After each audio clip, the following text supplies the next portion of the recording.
superior orbital fissure is between the greater and lesser wing. The fissures provide communication with the orbit and transmits the ophthalmic veins and nerves entering the orbits. CN3, CN4, CN5, CN6, and sympathetic fibers. The foramen rotundum, the L round, which is known also with this name, is posterior to medial end of the superior orbital fissure.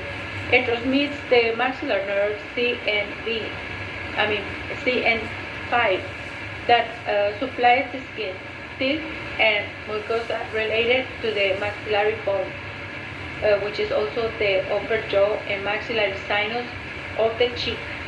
The foramen ovale, which is also known as the oval, is a large foramen posterolateral to the foramen rotundum. It opens inferiorly into the infratemporal fossa and transmits the mandibular nerve, the CN5, and a small accessory meningeal artery.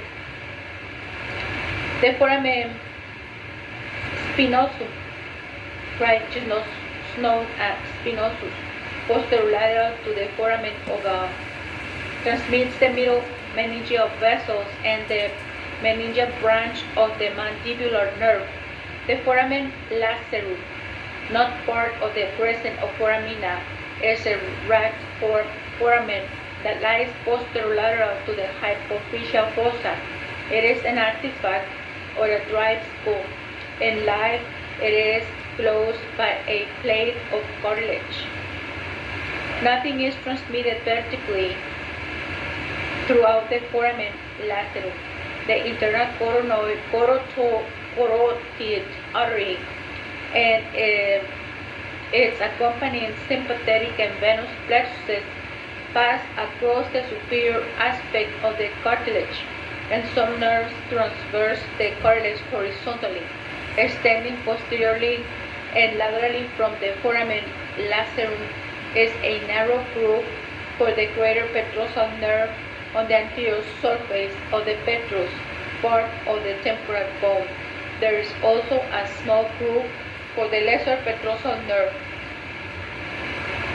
The posterior cranial fossae. The posterior cranial fossae, the largest and deepest of the three cranial fossae, right, lodges of cerebellum, right, which is known as the little brain, bones, and medulla oblongata, which is also known as medulla, right. The posterior cranial fossa is formed largely by a occipital bone, but the dorsum sella of the sphenoid marks its anterior boundary centrally, and the petrous and mastoid parts of the temporal bones contribute its anterolateral walls. From the dorsum sella, the clivus is a marked incline in the center of the anterior part of the posterior cranial fossa, leading to the foramen magnum. Posterior to this large foramen, the posterior cranial fossa is partly divided by the internal occipital crest in two large concave impressions, the cerebellar fossae.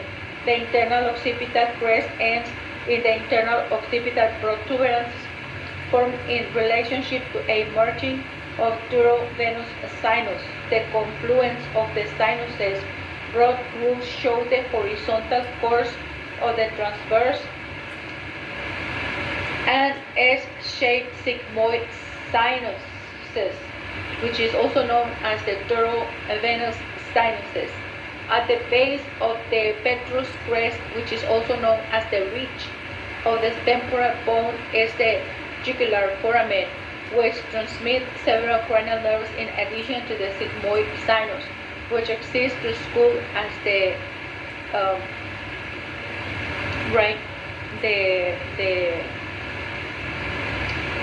take a look in your atlas, right?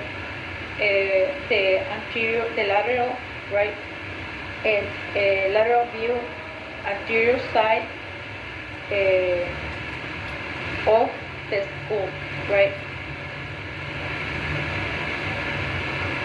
Take a look, right, the superior view where you can see the inferior view, the external aspect of the skull. Observe the incisive fossa, the depression in the middle of the bony palate, right? Take a look all these details, right? Like we were saying, right? At the base of the petrous crest, which is also known as the ridge of the temporal bone, is the jugular foramen, which transmits several cranial nerves, right? In addition to the sigmoid sinus, right? Anterosuperior to the jugular foramen is the internal acoustic meatus for the facial and vestibular cochlear nerves CN8 and the labyrinthine artery. The hypoglossal canal for the hypoglossal nerve CN12 is superior to the anterolateral margin of the foramen magnum. The walls of the cranial cavity vary in thickness in different regions. The walls are usually thinner in females than in males and thinner in children than elderly people. The bone tends to be tinnitus in areas that are well covered with muscles, such as the squamous part of the temporal bone and the posterior inferior part of the skull, posterior to the foramen magnum. You can observe these thin areas of bone by holding a skull up to the bright light. Most bones of the calvaria consist of internal and external tables of the compact bone, separated by a spongy diploe.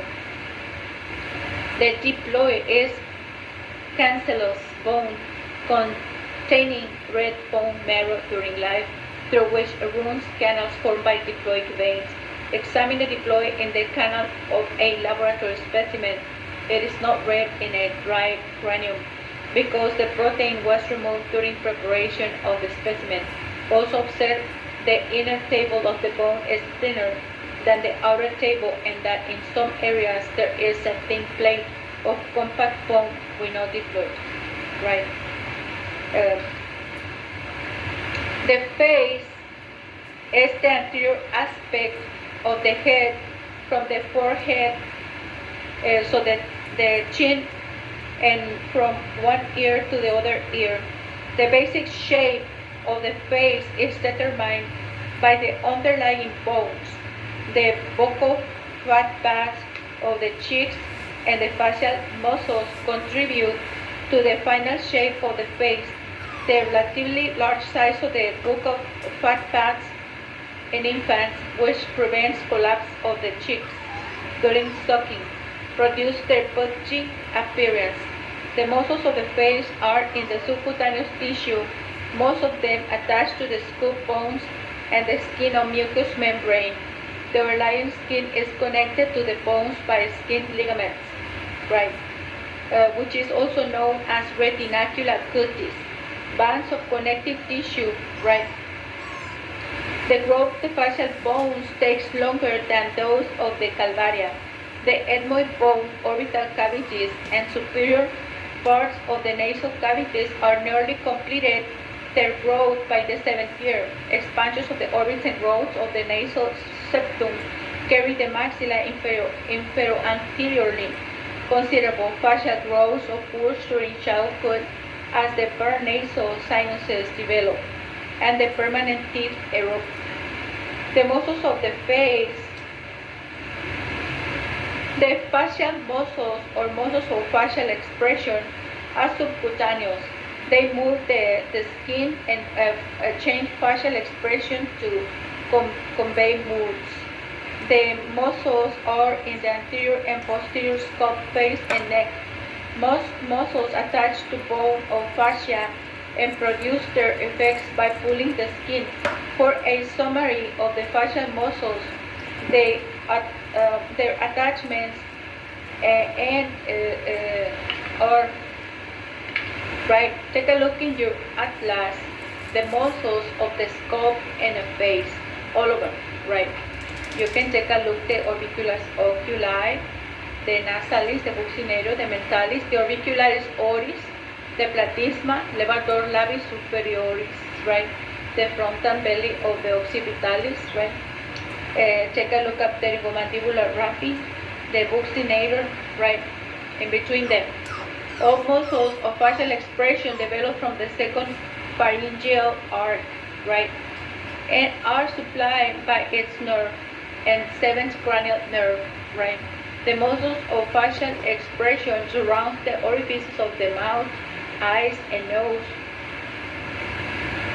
and act as sphincters and dilatators which close and opens the orifices. The facial muscles develop from mesenchyma, embryonic connective tissue, and the second pharyngeal arc and are part of a subcutaneous muscular sheath that spreads over the neck and face during embryonic development, carrying branches of the facial nerve with it. Because of their common embryological origin, the platysma, the G-flat plate, and facial muscles are often fused and their fibers frequently intermingled. Functionally, the muscular sheath differentiates into muscles that surround the facial orifices, such as the mouth. A sphincter and dilatator mechanism for each orifice also produce facial expression. The muscles of the forehead, the frontalis is the anterior part, which is the frontal belly of the skull muscle, the occipitofrontalis. The frontal belly of this muscle arises from the anterior part of the epicranial aponeurosis, right, which is also known the aponeurosis epicranialis, as is attached to the skin, right, of the eyebrows. The frontalis has no bony attachments. It elevates the eyebrows and giving the face a surprised look and produces transverse wrinkles in the forehead when one frowns. The muscles of the mouth, lips, and cheeks, several muscles alter the shape of the mouth and lips. During speaking, singing, whistling, and mimicry, the shape of the mouth and lips is controlled by a complex three-dimensional group of muscular slips, right, which includes the elevator, retractor, and evertors of the upper lip, the depressors, retractors, and evertors of the lower lip, a compound sphincter around the mouth, the buccinator, which is also known as the trumpeter in the cheek. And at rest, the lips are in gentle contact and the teeth are close together. The orbicularis oris is the sphincter of the mouth and is the first of the series of sphincters associated with the digestive tract. It fibers encircles the mouth and are within the lips. Normally, when the orbicularis oris is tonically contracted, the mouth is closed. Active Facet contractions cause the mouth to become narrow as the lip occurs in whistling, right? The orbicularis oris is important during articulation, which is the speech, and compresses the lip against the teeth, working with the tongue, right? To hold food between the teeth during mastication or chewing. The dilator muscles radiate from the lips like the spokes of a wheel, except for the buccinator. There are a little practical importance to most healthcare professionals, except dentists, right, who prefer to have the mouth open widely. However, the dilator muscles are commonly used by actors and mimics. Only the main features and functions of the muscles of the mouth, lips, and cheeks are mentioned here. The levator labii superior alaki nasi, which is the elevator of the upper lip and wings of the nose, attaches superiorly to the maxilla. It divides into two slits that attach to the alar cartilage of the nose and the upper lip and elevate both those structures. The mentalis is a small muscle arising from the mandible and ascending to the skin of the chin. It raises the skin of the chin during the expression of doubt. The buccinator is a thin, flat, rectangular muscle that attaches laterally to the alveolar process of the maxillae and mandible, opposite the molar teeth, and to the pterygomandibular raphe, a tendinous thickening of the buccopharyngeal fascia separating and giving origin to the buccinator muscle anteriorly. The buccinator active and smiling also keeps the cheek taut, thereby preventing it from folding and being injured during chewing. The fibers of the buccinator mingle medially with those of the orbicularis oris. The buccinator aids mastication by pressing the cheeks against the molar teeth during chewing, though working together with the tongue on the lingual aspect and the orbicularis oris anteriorly. Food is held between the occlusal surfaces of the teeth from chewing. The buccinator is also used during whistling, and sucking by forcing the cheeks against the teeth. The buccinator was given its name because it compressed the cheeks during blowing. When a musician plays a wind instrument, some trumpeters stretch their buccinator and other cheek muscles too much that their cheeks balloon out when they blow forcibly on their instruments. The depressor anguli oris, as its name indicates, depresses the angles of the mouth, as in frowning. Posterior fibers of the platysma assist with this movement. The levador anguli oris attaches superior to the infraorbital margin and inferiorly to the angle of the mouth. It elevates the corner of the mouth. The zygomaticus major, extending from the zygomatic bone to the angle of the mouth, draws the angle of the mouth superolaterally as occurs during smiling or laughing. The zygomaticus minor, a narrow slip of muscle, passes obliquely from the zygomatic bone to the orbicularis oris. It helps to raise the upper lip when showing contempt or to deepen the nasolabial sulcus when showing sadness. The levator labii superioris, descending from the infraorbital margin to the upper lip, raises and everts the upper lip. It also helps the minor zygomatic to deepen the nasolabial sulcus when showing sadness. The depressor labii inferior is lateral to the mentalis, attaches inferior to the mandible and major superior with its contralateral partner on the orbicularis oris. It draws the lip inferior and slightly laterally as when showing impatience. The risorius, a variable muscle, arises from the platysma and fascia of the masseter. It attaches to the fascia covering the parotid gland infero-anterior to the ear and to the angle of the mouth. It draws the corner of the mouth laterally when dreaming. The platysma is the broad thin sheet of muscles in the subcutaneous tissue of the neck. It arises in the fascia covering the superior parts of the deltoid and pectoralis major muscles and swells superomedially over the clavicle to the inferior border of the mandible. The anterior borders of the two muscles decussate over the chin and blend with the facial muscles. Acting from its superior attachments, the platysma tenses the skin, producing vertical skin ridges covering great stress, and releases pressure on the superficial vein. Acting from its inferior attachments, the platysma helps to depress the mandible and draw the corners of the mouth inferiorly as in a grimace. The platysma is supplied by the cervical branch of the facial nerve. The muscles around the orbital opening, the function of the eyelids is to protect the eye from the injury and excessive light. The eyelids also keep the cornea moist by spreading the tears. The orbicularis oculi closes the eye and wrinkles the forehead vertically.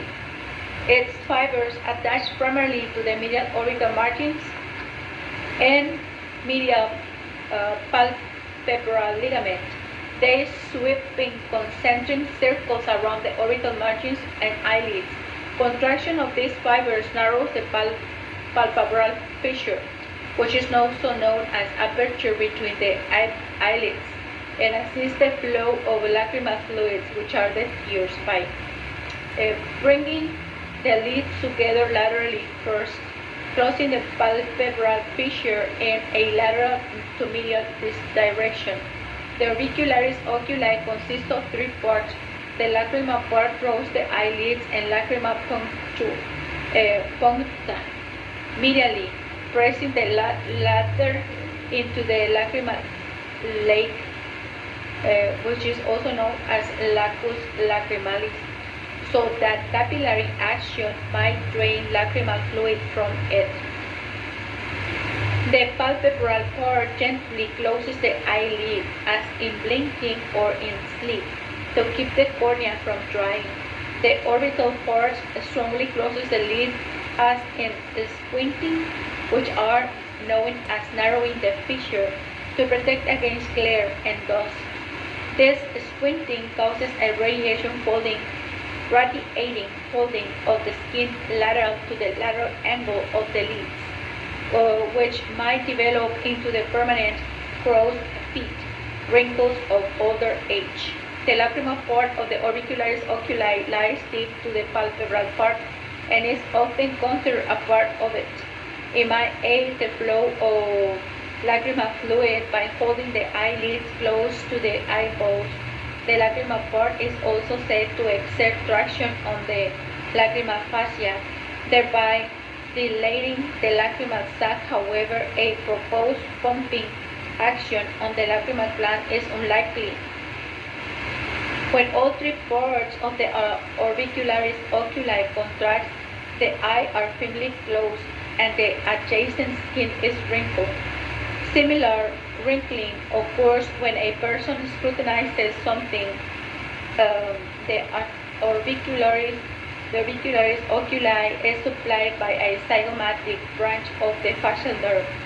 The corrugator supercilii arises from the orbital part of the auricularis oculi and nasal prominence, and inserts into the skin of the eyebrow.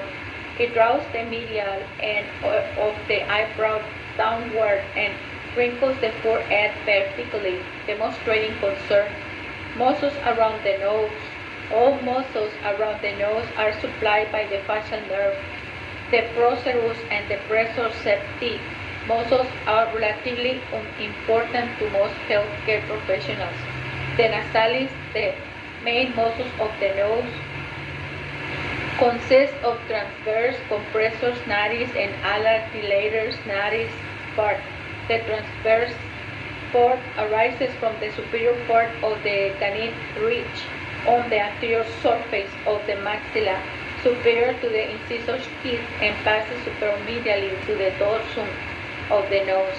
It compresses the nostrils. The alar part arises from the maxilla superior to the transverse part and attaches to the alar cartilages of the nose. It widens the anterior nasal aperture, flaring the nostrils. The alar part also draws the nostril down, as occurs during fright and anger. Both parts of the nasalis are supplied by a vocal branch of the facial nerve. The procerus, a small slit of muscle that is continuous with the frontalis muscle, passes from the forehead over the bridge of the nose. The procerus draws the medial part of the eyebrows inferiorly, producing transverse wrinkles over the bridge of the nose. This action probably are attempts to reduce the glare of bright sunlight. It is also used when frowning. The procerus is supplied by a vocal branch of the facial nerve. The depressor septi arises from the maxilla superior to the central incisor tooth and inserts into the mobile part of the nasal septum. It assists the alar dilator nares part of the natalis muscle to widen the nostrils during deep inspiration. It is supplied by a vocal branch of the facial nerve. um, let us take a break, right? Let us take a break right here and come back in a little while.